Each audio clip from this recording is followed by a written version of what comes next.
Today we celebrate a saint who was also a king. He led by example and loved Christ. He was a peacemaker amongst his people, uniting the rich, the poor, and everyone in between. He did this by behaving with his integrity throughout his entire life. Louis of France was born April 25, 1214 to King Louis VIII and Blanche of Castile. He was raised mostly by his mother while his father was ruling over the kingdom, but they both taught him to love God with all his heart.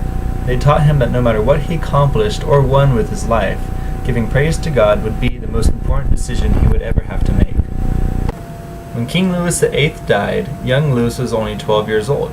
Blanche took over as regent for the kingdom until Louis was no longer of minority age. Louis also married a woman named Margaret, and together they had 11 children. In 1236, Louis took over as the King of France. Louis was a wonderful king. He ruled with integrity, courage, and humility. He served the poor and hungry. Louis would also lead 2 crusades during his lifetime. The first crusade, in 1249, involved capturing the port of Damietta.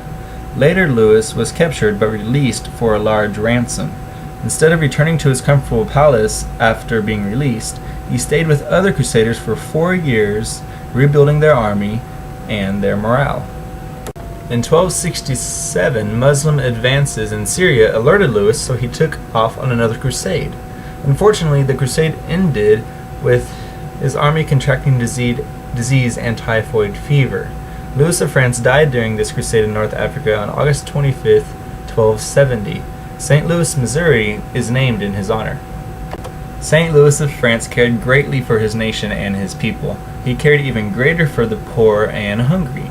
Every day, King Louis would invite 13 guests from amongst the poor to come into his castle and dine with him. Louis took seriously the call of Matthew chapter 25 to care for the thirsty, the hungry, and the naked. We look to Louis as a role model for our faith, and we can ask him for the strength and courage to answer the call of Christ in each of our lives, to love the least of these.